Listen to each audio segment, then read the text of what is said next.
Hi, welcome to Let's Go Kickass today. I'm your host, Vicky Carter. This is a monthly podcast where I chat to inspirational people from the fields of music, adventure and culture. People who basically are really kicking ass and making their own rules in life. So if you want to feel empowered and inspired, you've come to the right place. I believe that life is short. We really need to live life to the full, and I aim to live my life through my bucket list, ticking off crazy things along the way that keep me on my toes and challenging me to be a better person and to be a little adventurous, live a bit on the wild side. I've swam with sharks, I've bungee jumped, I've skydived, and there's so many more things on my list that I'm hoping to achieve. My mum inspired me to live in this way because she had a stroke when I was 4, and it's really highlighted to me that anything can happen. So you just got to make the most of now. So without further ado, let's get started. This month, I chat to the legendary rock artist Suzi Quatro about breaking stereotypes and her own life advice. I would say always take yourself seriously, because if you take yourself seriously, other people will. And if you're going to play an instrument, don't pretend to play it.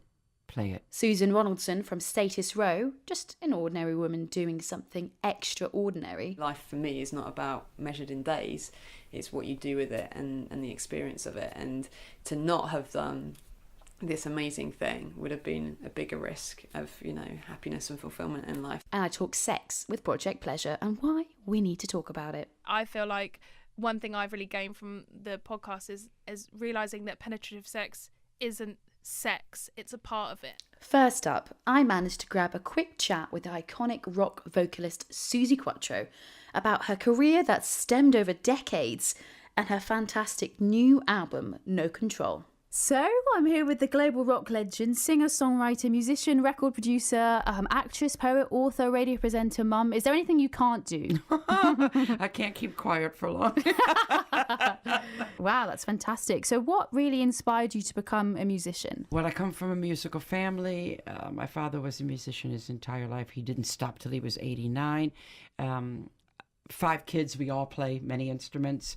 We always did family shows. I went to see my dad's gigs. I've been entertaining really since I've been about 7 years old. Wow. And I played drums and piano, classical piano. And then at 14, we started a band, and I was given the bass guitar to play. Oh, and wow. that was an epiphany for me because it put it on and I went, yes, this is who I am. Oh, that's incredible. And what was it like being the first woman to really conquer the rock world? I can't say that was my motivation, because I don't really do gender.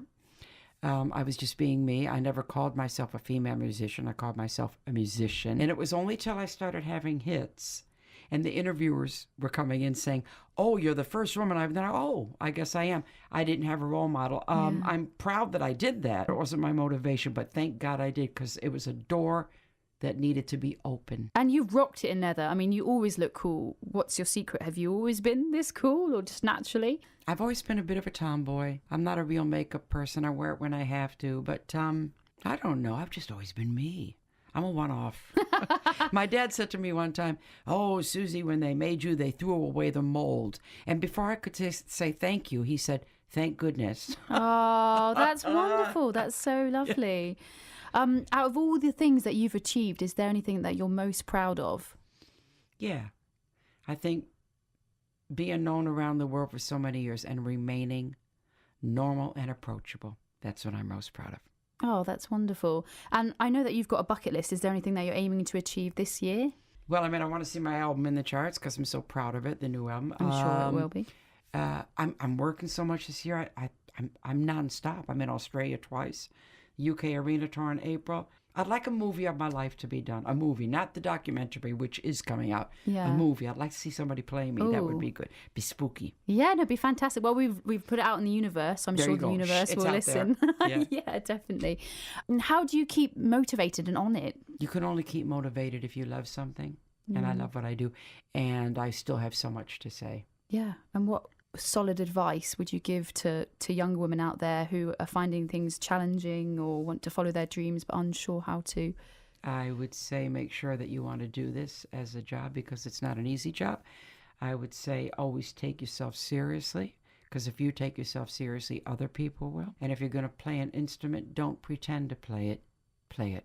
play it with your real heart and soul and Play it. energy. Well, that's Play what it. you do. You know, That's you what I rock do. out right to the full, and it's incredible to see. And what's the best advice you've ever been given? My dad, he said, this is your profession, this is your job. Treat it as such. Always be a professional. And when you go out there, give all you've got. Those people have paid money to see you. It's stuck in my heart my whole life, yeah. Oh, that's wonderful. It was wonderful catching up with Suzi Quatro. Let's listen to her new song, A Macho Man, from her album No Control. And by the way, if you want to buy her album or see her live in concert or find out anything else about her, head on over to our website, suziquatro.com.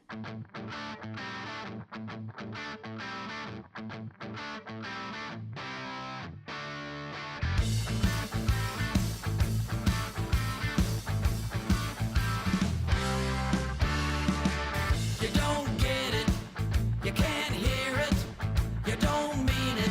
Down where the feelings go, you can't share it, you don't care it, you won't wear it. Down where the feelings go, down where the feelings go, down where the feelings go.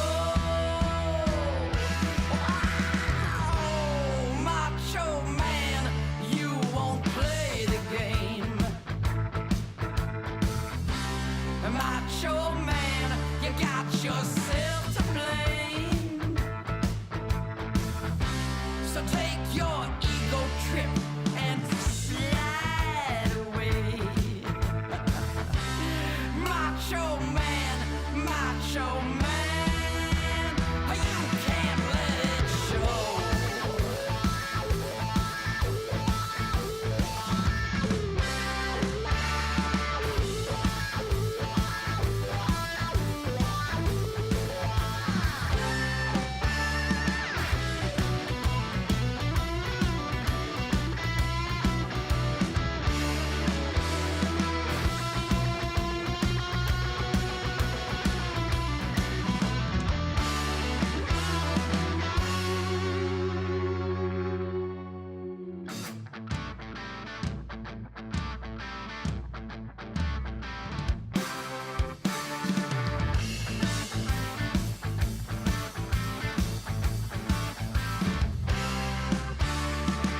You don't like it, you won't say it, you just hide it. Down where your feelings go, I don't like it, I won't take it, you can't break it. Down where my feelings show, down where my feelings show, down where my feelings show. Wow, macho man, you won't play the game. Macho man, you got yourself to blame. So take your ego trip and slide away. Macho man,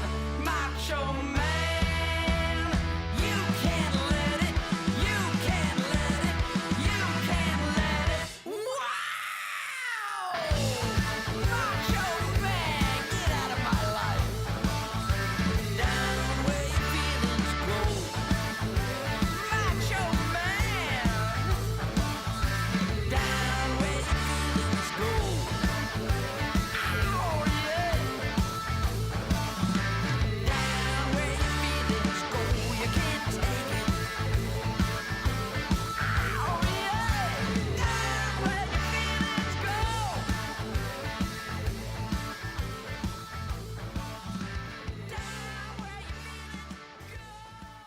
Next up, rowing across the Atlantic might be daunting for most people, but not Susan Ronaldson.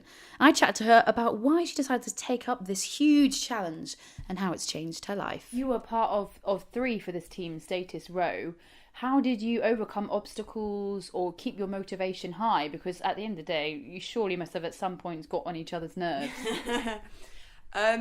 I think we were very realistic about how difficult it was going to be being together in a small space for an amount of time. I think some teams or some friends have not survived the experience because I think they take it for granted that they're good friends or they're a good team. So we obviously spent a lot of time together. We had the idea 18 months before the race started, so we spent a lot of time planning, fundraising, doing our kind of all the sorts of training that you have to do. So we spent a lot of time together and we kind of knew how we were as a team. What really inspired you to take on this challenge in the first place?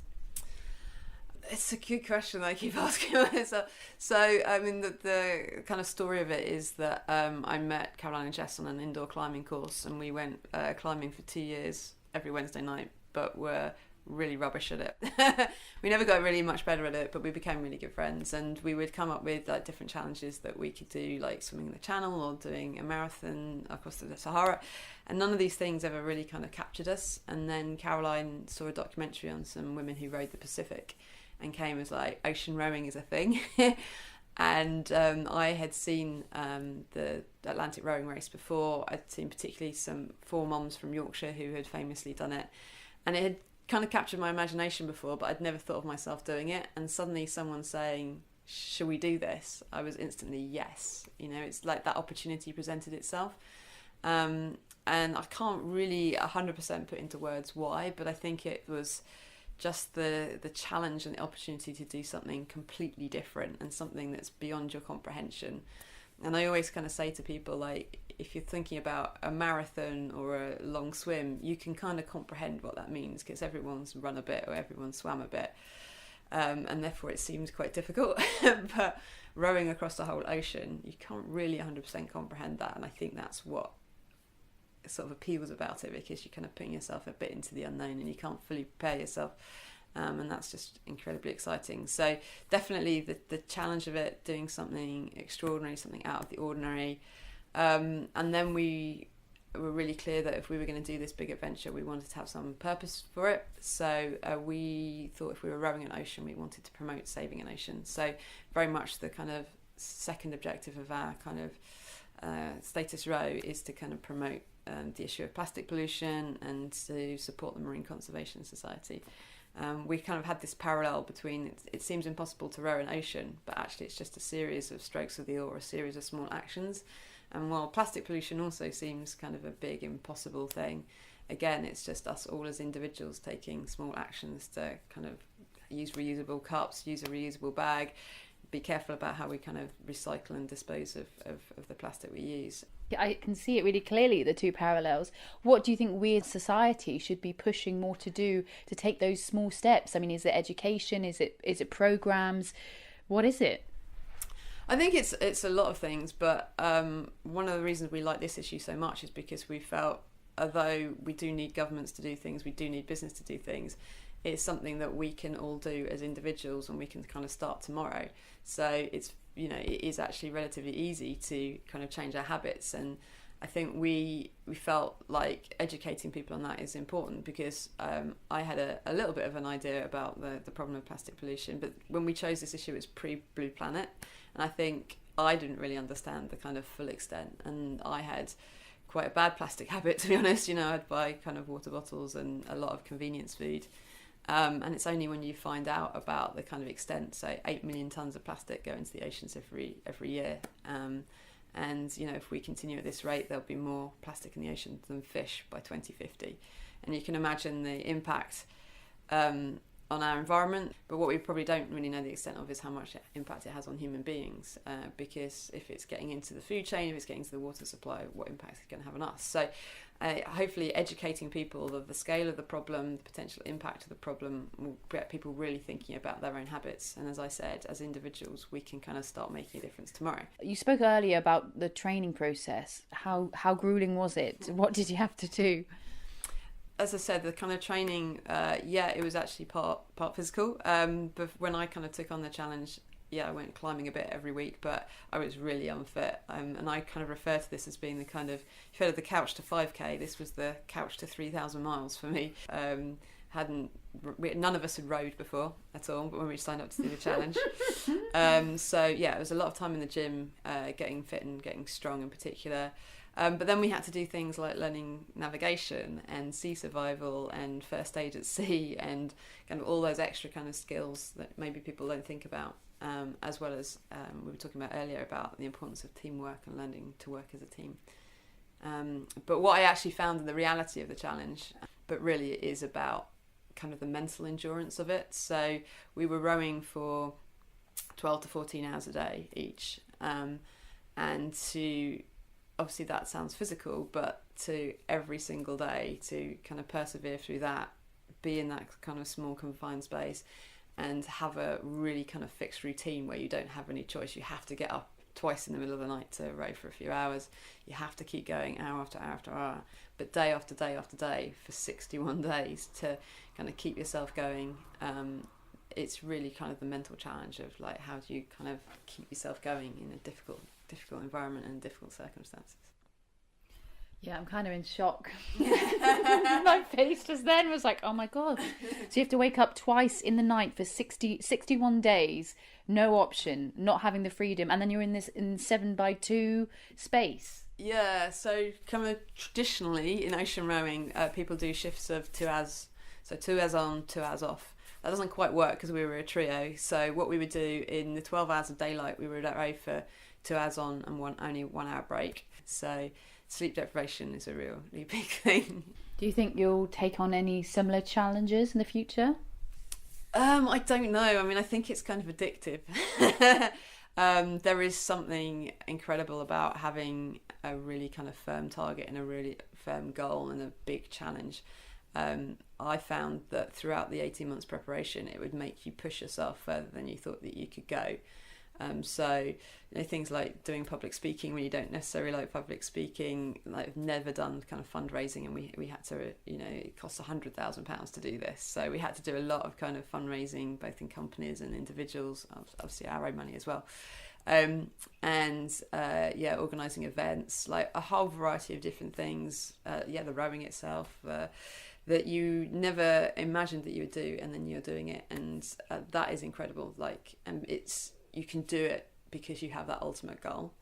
And then at sea, when you think that you can't do another shift or you can't take another day of it, you can, and you find that you can dig deeper and you have more resilience and more resources than you ever thought.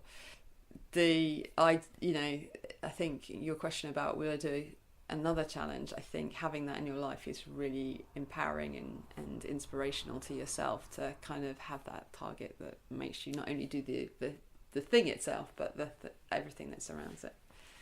But I'm not sure what. But it's so exciting. There's so many options now that you know that you can do it and achieve more. That's it. And finally, last question. It was just, what did your friends and family say, and your work colleagues? I mean, you said to me earlier that when you told someone you work with about this, they said it was a silly challenge. What would you say to people who want to set themselves a challenge or want to do something exciting and new, and they're scared? What would be your advice?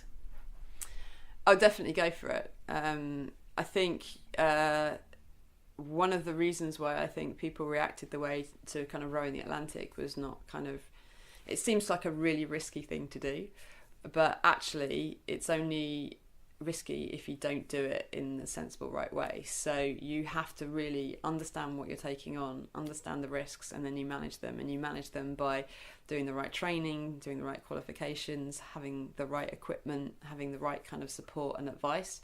And we were kind of confident that we had managed that kind of risk down to a kind of acceptable level. I'm not saying it's risk-free rowing across an ocean, but firstly, everyday life has its risks. You kind of don't necessarily think about it when you step out of the door or you get in a car or whatever. And when you do something like during the Atlantic, it's more obvious risk, but it's not necessarily higher risk. And the other thing for us, I think, or for me personally, was there are different kinds of risks. So you can kind of sit at home protecting yourself all the time, but are you really kind of getting the most out of life? You know, life for me is not about measured in days, it's what you do with it and the experience of it. And to not have done this amazing thing would have been a bigger risk of, you know, happiness and fulfillment in life. So definitely understand what you're doing and definitely do it in a kind of sensible, managed way, but don't fool yourself that the only risks in life are kind of safety and being safe, because like making the most of life, living it to the full, and doing things that inspire you and make you happy is what for me it's all about. I 100% agree with Susan there. Life really is about what you make it, and live life to the full. Really inspiring stuff talking to her. Next up, I chat to Frankie and Anushka from Project Pleasure, two women who set up a radio show talking about sex and why we need to talk about it. Well, basically, both of you really inspired me because you've created this radio show to openly discussing sex. And that's something that we as a society still feel a bit embarrassed to talk about. But also, you're both young women. And I feel it's really empowering because you're bringing back the power for women to be, have that control in the bedroom. Because I feel a lot of the time guys feel like they have the power when actually it's like, well, no, actually, women are the ones that mainly decide if you're going to get laid or not. So You're welcome. So, yeah, what inspired you both to set up Project Pleasure? I think we've come at it from very different places. Like, I definitely have had a sheltered, old school way of thinking and upbringing around sex. I didn't have any sex education at home or at school. I definitely believed that I was, not that like I said this in my head, but looking back, I definitely presented myself as an object, like a sexual object, not that I had any, not control, but I had nothing to gain out of it apart from attention and being wanted. And I believed that was genuinely a woman's role in the bedroom. And it's taken a long time for me to get to a place where I realised, like, no, I have, not only do I have something to say about it, but I also really enjoy my experience and what I gain out of it, which isn't just attention, it's a close bond, it's an orgasm, it's a bond, really. And I think, so it was a really selfish place to come, like, to start this, to start Project Pleasure with Anushka and educate myself really in a lot of what goes on and how I consume sex, like how I watch porn, how I, use vibrators or sex toys, and how I engage with partners. Like, you get so many images thrown at you, so many narratives thrown at you, and if it wasn't for this podcast, I wouldn't be breaking those down and assessing, do I like that? Why am I getting off on this? Why do I feel the need to do that? That time where you like have sex and you feel crap about yourself. Why do I feel that way? Why did I have sex then? So Project Pleasure was kind of like me trying to break all of that down and just start having a better sex life and relationship with myself, for sure. Yeah, it's funny because we do literally have the exact opposite experiences on absolutely everything. But I think that's why we work, because I think that's why it was so important to us to make it really clear in all of our episodes just how different our opinions and our experiences actually are, because it's kind of like, hopefully each of our listeners will be able to find themselves and their experiences somewhere along the spectrum between me and Frankie. We are poles apart. We are really. Anything, ask us anything and we will have the opposite opinion. But my upbringing was completely the opposite in terms of, so my dad's a doctor, so like bodies were always very normal. We've got kind of fake silicone boobs sitting around the house, just in the kitchen, like bodies are just so normal. My mum is like super open about sex, and it was never like a big deal, but it was just regular. So like when I think I said something that when I was about 15, when I came off the phone with my then boyfriend, and it sparked something in my mum's head that she was like, have you been talking about having sex, or is that something you're thinking about? And I was like, oh yeah, well yeah, we are actually. And she was like, cool, okay, so let's just go to the GP and we'll like get you on the pill and talk about contraception and stuff. Like, it was all just so regular, and I never got this like hysteria around sex. And so I think when I then maybe went out into the wider world and realised there were people, maybe like Frankie, who didn't have those kind of conversations and didn't feel as kind of safe and comforted about stuff.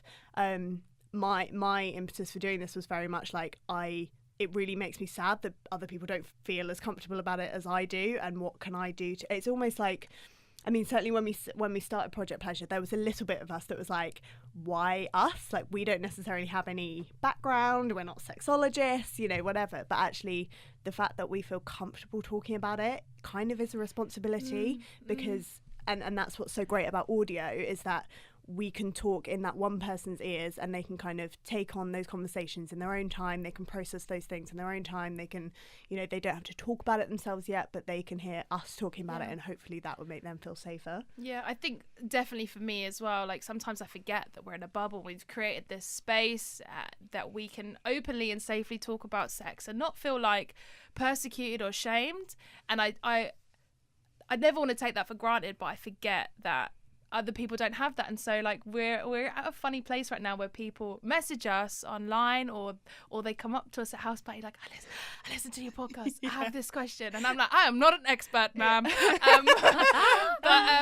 And it's just like, I mean, why us? But it's also about encouraging those conversations, and I think Project Pleasure just felt like the best way to encourage that in other people. Yeah, for sure. Yeah, I mean, what you said, spoken about that intimate conversation, that you can have that element with the podcast as well. But I'm going to be honest, I mean, I side with Frankie here. I think most of the UK, they don't have a proper sex education. It's swept under the carpet, and it's nice to hear that you've had a refreshing conversation with your parents. I mean, with regards to sex education, is there something that we can improve in our schools? Would you think it'd be more comfortable if we had outside expert come in and talk about it, or maybe shown a video, or I don't know, what kind of things do you think should be done? I think like a human connection is really important, but I don't know if I would have been comfortable at 14, 15, my teacher like opening up so much. And also I feel like teachers have enough work to do, but there are people that are amazing at these conversations, such as Brooke. Who else? I'm trying to think. Yeah, there are sexual health charities. It's stuff like that. I think you're right that it is about getting outside people in, because teachers don't have the time anyway, and kids aren't going to take it on board from someone who they're also learning about Pythagoras theorem from. They're not. As I said that, I was like, I don't even remember what that is, but I think it's a thing. That from. There you go. I think there are also just little things like, I remember that we were separated as girls and boys, and yes, we go through different, especially around puberty and things, obviously we're going to experience different things, but boys need to know about periods as much as girls need to know about periods. And I think the one thing that maybe I didn't have, that I have spoken about before on Project Pleasure, is the idea that when I went into my first sexual encounter, because I didn't know what it was like as a straight woman from the boys' side of things, it actually didn't feel as connected and as an experience as it should have been, because I'm kind of like, well, I know what I should be doing and should be having, but actually I don't know what that feels like for them, and so I don't know how to relay that information. So I don't agree with separating genders at all. And also not make it inclusive for everyone. I think if you're not cis or straight and you go into sex education and that's all you're taught, you are then just isolated immediately. And what you're going to do, you're going to turn to online, you're going to turn to porn, and that just feeds. And I think there's nothing wrong with porn, like and watching porn. I've been there. I don't want to throw any judgment on anyone, but I've been there, and like it gets to a point where people are learning things from porn, and like teenagers just they're gonna find this stuff, they're gonna soak it in, and they can learn some really unhealthy habits, really unhealthy relationships with their bodies, and that's not right. And also, like, there's nothing wrong with not being in a heterosexual cis relationship. In fact, it's amazing, and we should be celebrating that and bringing that into classrooms. And I think a lot of people are worried that, like, if you teach something, that means you're actively going to make it happen. That's a lot of why Section 28 was such a big deal, is that they want to ban people from talking about it because then they think it's not going to happen. That young boy or whatever is not going to not be gay because you haven't spoken about it. All that's going to happen is that they're going to be left in a far more dangerous and vulnerable position. And it's something we talked about before is the fact that when we're talking about potential coercive behaviour within relationships, it's always, and this is problematic in itself, that the guy in the situation is probably going to be the one forcing a woman or a girl to do something or whatever. But actually, where does that leave two girls in a relationship? If a young girl doesn't know that another girl can be coercive, and display those behaviours, she is left in a really vulnerable position. So it's about, actually not gendering things like that and just seeing things as human traits rather than this is what happens in a heterosexual relationship, and we're just not going to talk about how that might manifest in any other kind of relationship.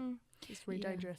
No, definitely. I feel like we need to have a more thorough understanding of what each every person like happens with their bodies. I mean, with menopause as well, a lot of men don't understand what happens with menopause and what's happening with their partners. And I think if they had a more thorough understanding, then they'd be able to actually help them in their relationship, and it would benefit their relationship. That's actually one of my fears. I don't know anything about menopause, but I know that, I mean, when my mum started going for it, like, I'd never even thought about it or had the conversation, and that is where my body will end up. And like, wish someone would talk to me about it. And it was only when I started mentioning it to my friends, they were like, "Oh yeah, my mum went through that," and I was like, "Why have we not discussed this?" And it does change your relationships and stuff. So yeah, we should all be talking about it. It should be part of sex education, as in like, you're gonna start your period, you might choose to have a child, and then your body will go through menopause. And there's also something really sinister about what things like that get talked about or not. So there was something going around recently that I think Facebook have banned menopause adverts, but are perfectly fine with erectile dysfunction. and great, yeah, erectile dysfunction absolutely is it's a thing that we need to talk about and need to be aware of, but not, you know, you can't also sideline menopause, and when that's something that absolutely every female body person will go through, and not everyone will go through erectile dysfunction. Or, you know, at school, why are we not teaching about the menopause when we are teaching about masturbation for boys, you know, which is something that they could choose to do? Do you know what I mean? Like, we do need to be talking about all these things, but why are we missing out things that are definitely going to be happening to people, you know? Yeah, totally. I feel like I see erectile dysfunction adverts on like tubes and on buses a lot as well now. Like, we've opened the lid off that, and we don't have the same experience for women. Like, we don't talk about lack of libido or loss of libido for women when they want to change that. Do you know what I mean? Yeah, and in saying that, we're not saying to take those things away from men by any means, because they are, you know, very serious mental issues that could be going on there, of course, and we need to be supporting people, but we also need to be having the same equal conversations for women, and because it's basically saying that men have to be allowed pleasure, because, you know, if your penis can't work, we need to fix that immediately, because you can't possibly be a man if you can't get your penis up. But, you know, we're not talking about the same things in terms of female pleasure. It's that narrative that's fed constantly that women don't gain pleasure out of sex, and that's not what it is. And it's also, there's a problem there with calling like penetrative sex, but also sex don't sex. have a right to sex. Exactly, that's, you know, right to pleasure, because I feel like one thing I've really gained from the podcast is realizing that penetrative sex isn't sex, it's a part of it, and there's so much more, and it's kind of feeding into how we feel about foreplay. Roleplay's on my mind, guys. Exactly. Oh, mama. Foreplay, like, we treat it like it's a starter to a main course. We treat it like it's an entrance to the thing that will get a man off. Attraction theme park. And it's all about the end goal being this you know, orgasm for a man, or even, like, I feel like at the moment, because people have started to talk about that, female orgasm is something to get out of the way, so, you know, so that men can tick it off and be like, well, I did that for her. And they feel like they're valid, like they have validation and be like, oh, I'm such a good lover, I'm such a good, such a man. And it's all about, like, this, you know, making men feel comfortable, making men feel needed, valid, and we don't have that for women in the bedroom. But how can we address this? I mean, I feel that you're already doing this, empowering women to embrace their sexuality and be more confident in the bedroom. But how can we change the stigma for thousands of women out there, or even millions, who feel that they are the passive one in the bedroom? Just keep talking about it. I feel like Project Pleasure, like, the more we put it out there, the more we talk about it, the more people feel like they can talk to us.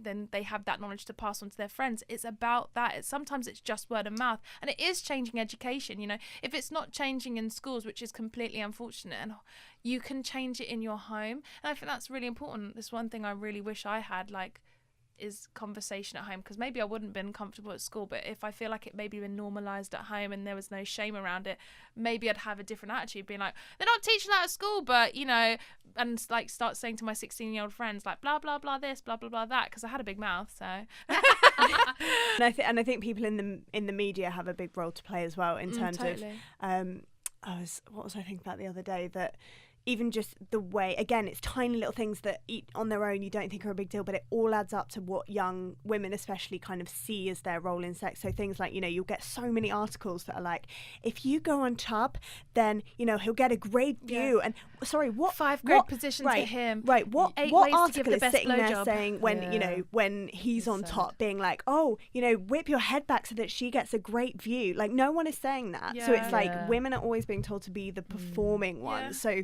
I just think, you know, in all those articles, you know, and I get that they have to be a bit clickbaity and, you know, that's the world we live in, but I think there is a responsibility to not just go for the lazy option almost of rehashing these old tropes that just aren't helpful. And also, I would say like porn, I think there needs to be a big clampdown on porn, but like making it like, as I like to call it, organic porn, like, but ethical, you know. And I feel like this is like maybe a controversial thing, but we had a guest on that talks about, you know, parents buying their, you know, teenage daughters their first vibrator, but even I would go as far as to say buying your teenager what's the word? Porn subscriptions. Because then it's ethical. They're gonna watch porn. You can't. I literally, and I'm not trying to discourage anyone from watching it, but then you know that it's safe and you know that it's, you know, has healthier messages than just something you're going to find on a tube site.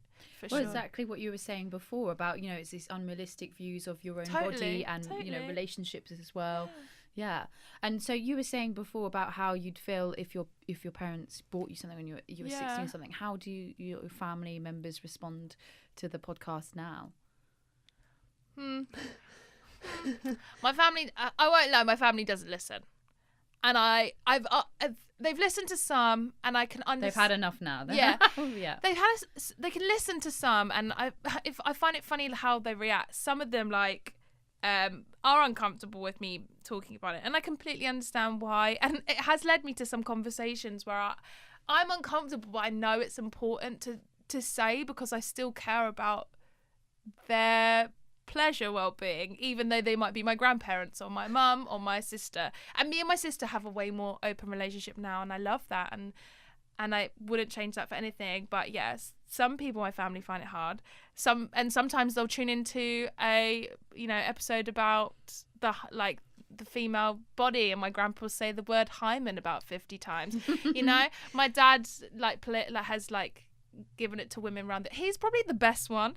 My dad's probably the best one, and he gives it to women in his office, and he sends me articles and tells me to read Bitch Mag. Oh my god! I know, That's a so magazine? funny. Yeah, he lives ridiculous. in the US. It might be a US thing, but yeah, like things like it depends on the topic, and I do feel like some of the episodes kind of triggered some things for them, and that's hard. That is hard, but you know, I kind of sometimes give them a bit of a warning. So, do you both see sex as making love or a purely pleasurable experience? Do we have different views on this? I think it depends who you're with and your mood. Like, I really feel like I've made love. If you're going, you know, I feel like it's been a very emotional, sensual, cry during thing, and I've definitely just had sex with someone because I just want pleasure in that moment. Yeah, I really feel like it depends on not even just the person but my mood. So yeah, no, I think I've always we've actually recently recorded an episode in which I talk about the fact that if I haven't slept with someone by the second date, then it's never going to happen, because it's either I'm so all or nothing. Yeah. I either know immediately that I'm really attracted to you, and in which case, why are we wasting time? Let's go. or it's just like the spark isn't there. It's not going to happen. I also I just fancy people, and I want to sleep with them. Yeah, see, I think you have more just people. like you're just kind of like anyone. Honestly, but I almost that sounds bad. I mean that in that I'm actually quite jealous, because I think I do need more of a connection, and sometimes that does annoy me. Like sometimes I'm like, I am going through a drought. I just want to have sex with someone, but I also know that I am completely incapable of having sex without having some not even like, oh, this might be my husband, but just some sort of banter. Yeah, just something. And actually I think even though I come from a place of thinking that I feel very comfortable with sex, one of the things that I maybe have talked through with myself through doing Project Pleasure is that there is I do need some sort of emotional connection with someone, but it's more actually about feeling respected. So even if it's like you don't even have to know my name, but I know that you're not treating me like an object in the moment, it's still like I still want in that moment for us to be in it together and for us to be appreciative of each other as humans, not as objects. I feel like when I was younger, I probably slept with like a few people in like a not to prove something, but in like a wanting their attention, and I didn't mind so much. Like I definitely was more treated like an object, and I kind of felt that's just the role, and that's just how it went. Now I'd say like so this sounds bad, but like I just love passion. Just like I love a good snog. I love a good dry hump. Like I just want that like all of the time. It's awful. So like if I meet someone and I get on with them, it's great. if I meet someone and I just like there's a spark, I'm just like, oh, you only live once, come here. But also like that's led me to some really great relationships. Like the 2 long-term relationships I've been in is literally just like fancy a shag, cool. And then like a year later, then we'll be like, we've been doing this a year, someone should say something. Do you know what I mean? And there's like no pressure. And I think my relationship grew really beautifully like that. But I do think that one of the reasons I may be like a bit more like that, you have great male relationships and great male friendships, but I don't, and that's kind of how I establish my relationships with men, which is a whole thing in itself. But, and I'm kind of like unpacking it as it goes, but like men weren't my friends. They were there for a reason. For a function. They were there for a function. Well, you're interesting in talking about second date. So would you always say give yourself a second date benchmark? Because every woman probably has a different benchmark. Mine's probably the 4th date. Because just 4 is my favourite number. I know, but that's quite a long time to wait. Let's just put it... Could it be like... Because that 4 dates could be a month. Yeah. Well, because... And I think for me, the other thing is that actually in a relationship, or, you know, whether that's a relationship or just whatever it is, sex is very important to me. And so, as you know, as much as you go on dates to obviously see if your personalities match and if you've got banter, if you haven't, you're not going to go on a next date. And I almost see sex as the same thing. Like Frankie always likes to say, try before you buy. And I never get to the date, to be honest. Like, I actually don't get to the date. It's kind of, I see it as the same. Like, yeah, okay, we might be connecting on an emotional and personality level, whatever, but actually if 50% of that relationship is never going to work because we're not sexually compatible, I need to know now. So what's the future for Project Pleasure? Are you hoping to do more intervention programs in schools, write a book? Oh God! Wow, I've got big plans. All of the above. Real quick, yeah. We've done a couple of live events recently that have gone fun. very well. So I'm saying that like I'm quite surprised at our success. Obviously they're great because it's us. But we've kind of hit upon this kind of sweet spot where we're doing like quizzes and game shows, so it's like a super fun night out, but then people are coming away like, I genuinely didn't know the answer to that question. That is crazy. So it's like insidious sex ed, but while having a cocktail and having fun. Yeah. So that kind of feels like sexy that's pub quiz. Yeah. So if anyone wants to pay us to tour that, that would be sick. So if anyone's just like looking have for some that, money rolling around. So we thought what was really British quizzes, pub quizzes. What isn't British? Talking about sex.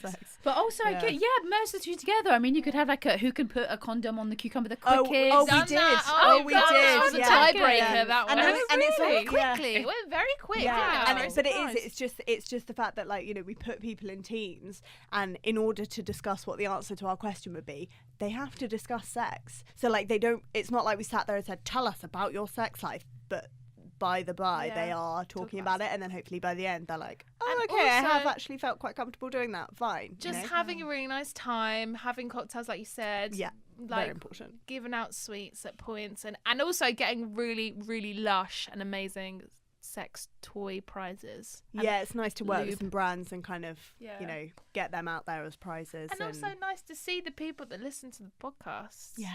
Because we never in see real them. life. Those girls really crack me up. But seriously though, I think they are changing the way we talk about sex and think about sex, which I think is groundbreaking. Thank you to my fantastic guests on episode 1 of this podcast, Let's Go Kickass Today. See you next time for more inspiration. Don't forget to subscribe and keep kicking ass.